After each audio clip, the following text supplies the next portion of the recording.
Hello and welcome to the task soft particle chopper. In this task we are going to add some particles to the chopper. So you can see this chopper and below there are some dust clouds. And we want those dust clouds to rotate around, we don't want them to spin around, but most importantly we want them to look good. And the problem might be that the particles might clip into the walls and floor. You can see it here where we can see the clear line where it's clipping. And our task is to remove this effect. And we are going to do this by using a depth buffer.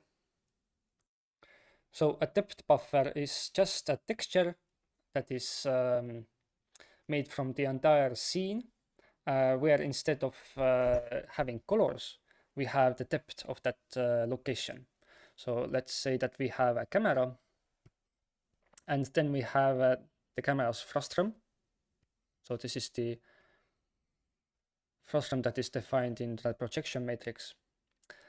And then we have these different objects inside the scene. So for example, we have this triangle, this square.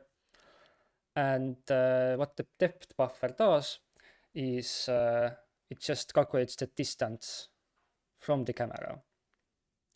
So for example, let's say this is 15 and this is 16. And this now puts all these distances inside the depth buffer. But the thing is that the depth buffer can only hold values from 0 to 1. So we also have to do this normalization step. Let's say that this near plane is 10 far away and the far plane is 20. So we have to normalize, for example, we have this 16 here. So what we have to do is we want this distance of 10 to 20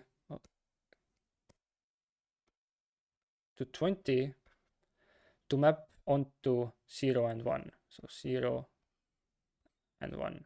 So how to do that is, well, first we want 10 to become 0. So we do, let's say the distance, we subtract 10 from it. So now we have shifted this area 10 to the left, so that now this is 0. So this becomes 0 and this becomes 10. And now we want this part here to become 1. So we have to divide this by 20 minus 10. So the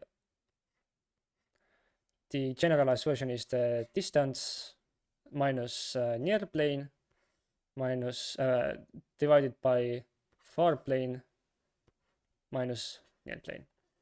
And that will convert this like 15. Let's make an example. 15 minus 10 divided by 20 minus 10, which is 5/10, which is half.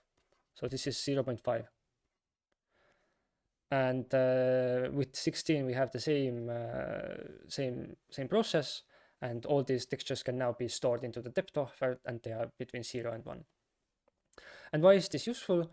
So now we can have a particle here, for example, and we can compare the depth of the particles fragment to the depth of the scene.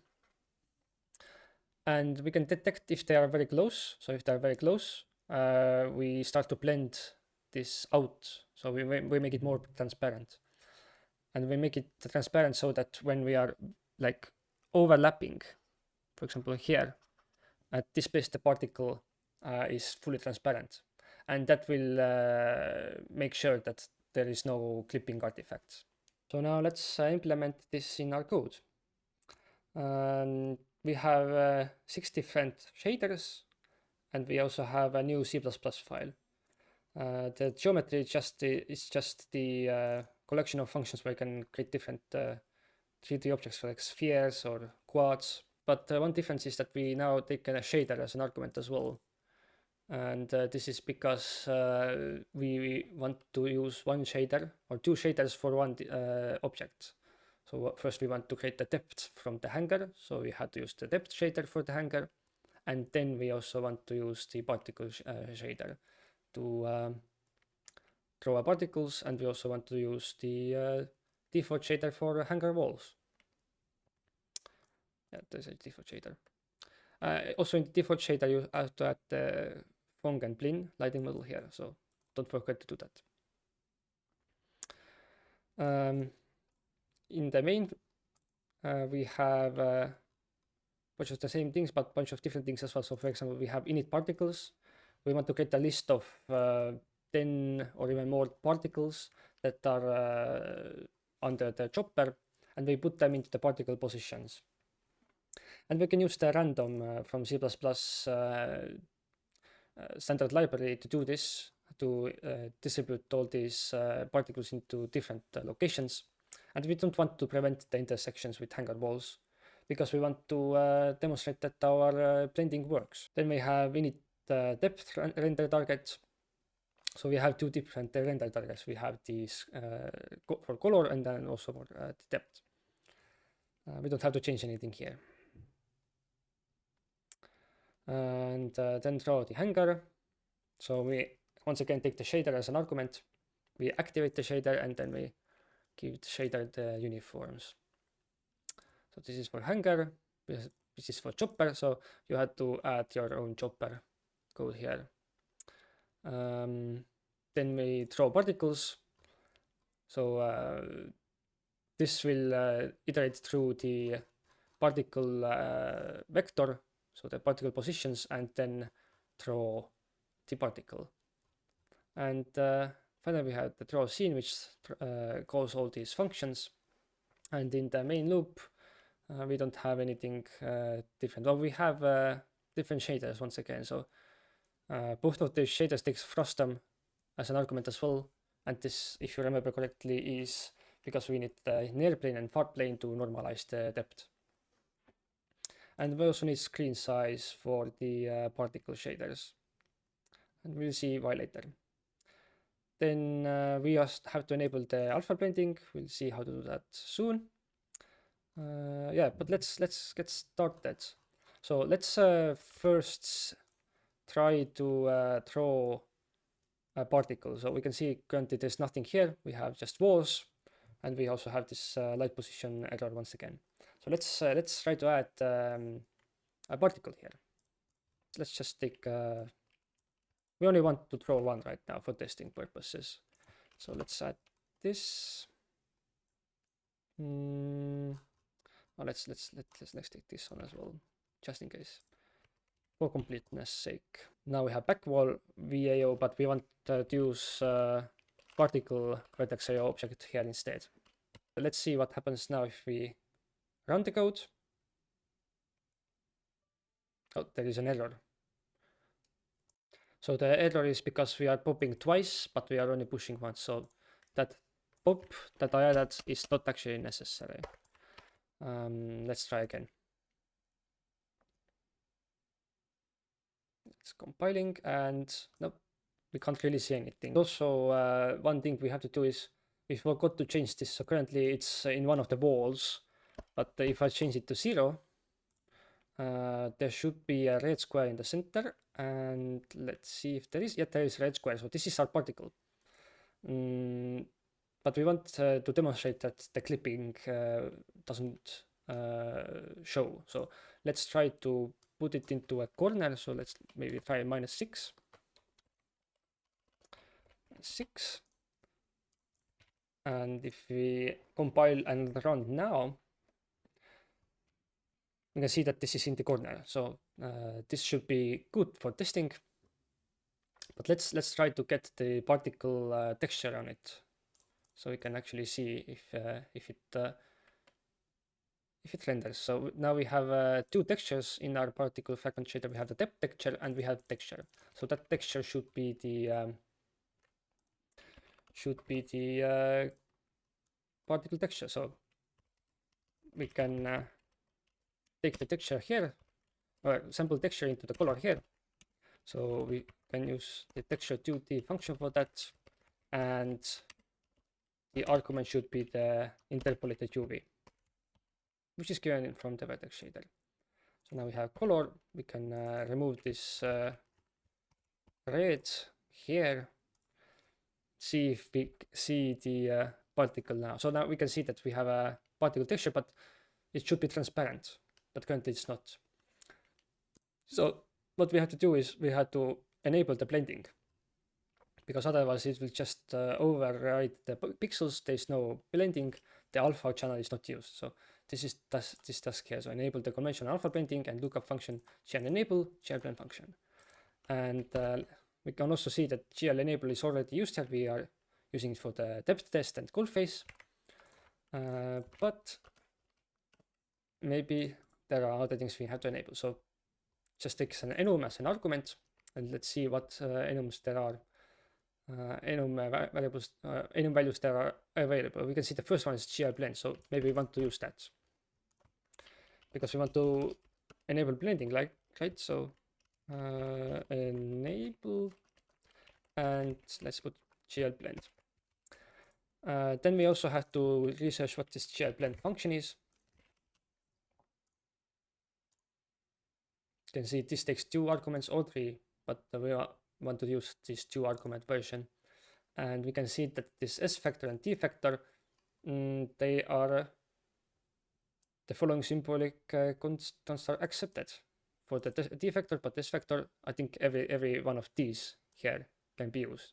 But which one should we use? So if we go to the CGLearn and into materials, and we go to the basic one and blending, we can see what function we want to use. We want this blending function. So blending function takes in the source and destination, and the source takes the source should be multiplied with source alpha, and the destination should be multiplied with 1 minus source alpha. So let's see if there are any. See here. So alpha. Let's see. So we have GL1 minus source alpha. 1 minus source alpha. So that's what we want to use for the destination blend function.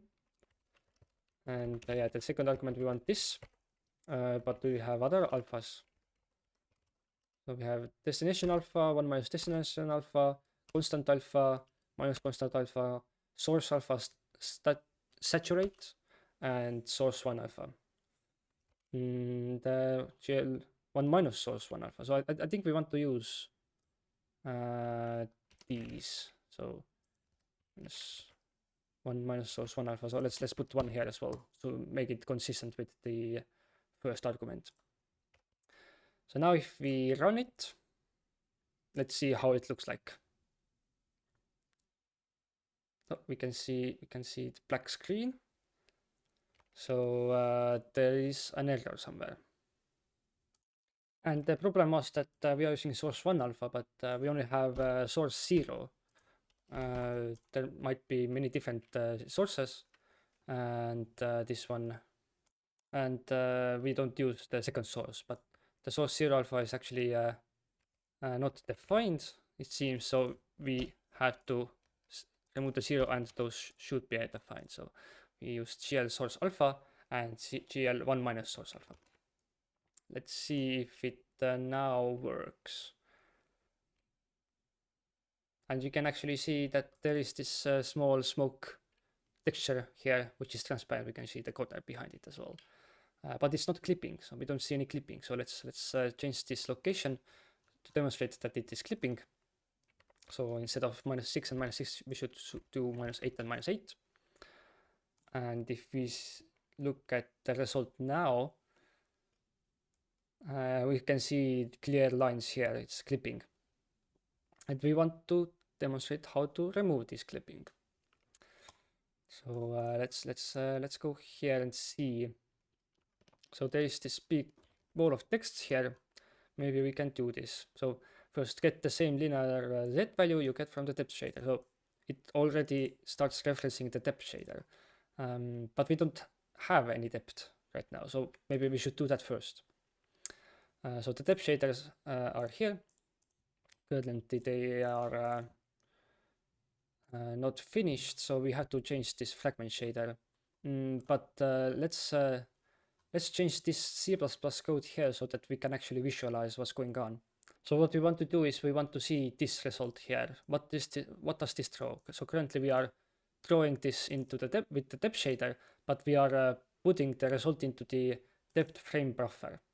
But we want this onto the screen, so let's use this instead. So we point it to the 0, which is screen. And we also don't care about anything else here. So let's just comment this out with the multi-line comment. And if we activate the program now, you can see this is white, well, almost white. You can maybe subtly see that the edges here are a bit darker and the center is completely white. And that's the thing with the normalization. So currently the values are between 1 and 30. So let's see if you can see that near is 1 and far is 30. So we can't see the values that are 30 because the color cuts off at 1. So the screen is nearly almost white. So let's go to the depth fragment shader to fix this bug. And we can do the normalization either here, or we can do this in the depth in the vertex shader. So let's create an out, and the depth should be vector 3, or actually float, right? Because the depth is a distance, not a vector. If you decide to use normalized camera space, okay. But yeah, we can define the d here. So what's the d? It's distance from the camera. So viewer position is here. That's the view matrix, model matrix. So that should be like 0, doesn't it? Oh, it's a position in view space. That's correct. And we want to use the negative of width and the z axis. So the depth is in z. And we want to normalize it, so we use this frustum. We use the negative z because the positive z comes towards the camera, but we want this to grow as we go away from the camera. So what we do is we subtract the near plane from it, so that's the x, and then we divide this with the difference of the planes, so y minus frustum x. So now we have this d that goes out. We have to take it in as well here. So in, and instead of using the z coordinate of the fragment, let's just use the d. And if we activate it now, we can see that the far wall is completely white, or almost white. It might not be at the location of the far plane, but it gets darker and darker until in theory it gets completely black. Currently it doesn't get completely black because we don't see anything that touches the near plane. But now we have the depth buffer, but now we have the depth texture, so we can reverse the changes here. So let's remove this. We can comment this back in. So now instead of rendering it onto the screen, we put it into this frame buffer. And here we can see that we use this depth render target as a texture. And let's go back here. So this texture, this is the depth texture here. But the thing with depth texture is that this texture covers the whole screen. But we want to throw it onto this specific place, right? Where the particle is. So let's do vector. Let's overwrite the color for now. So this should be the texture to the depth texture. So the question is what UV coordinate to use here. So if you use the interpolated UV, what does that look like? Let's see.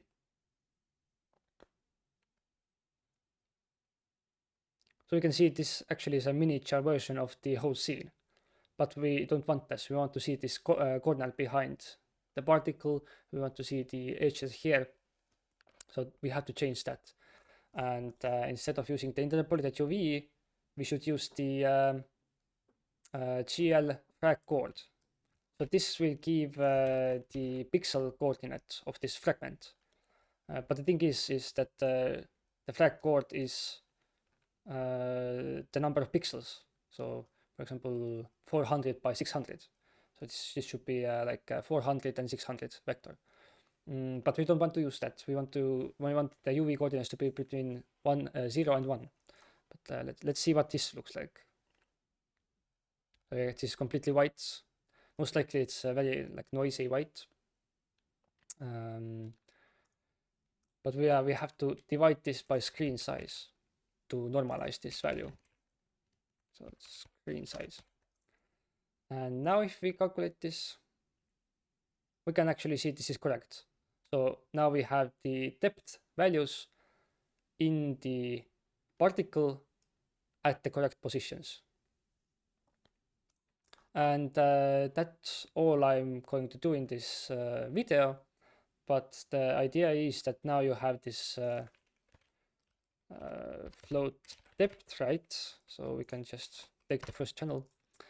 We have this depth, and now we can calculate the depth difference. So float depth diff, which is the what is it? This is the difference between scene depth and depth and the particle depth. So specifically the fragment particle depth. And you have to do this same thing, depth calculation here as well. So this is the first task. First get the linear z value. So this is the linear z value here of the fragment to get the difference, and then use this depth diff. Let's put it to 0 for now. Depth difference in calculations. Don't forget to add as many particles as you can. There might be problems where the particles start clipping with each other. And that can be fixed with the throw particle function. So one thing you have to do is rotate different particles, multiply with different corresponding rotates. So all these things can be manipulated to make sure that the particles don't clip with each other, but clipping with walls and floor is not a problem because this is fixed with these shaders.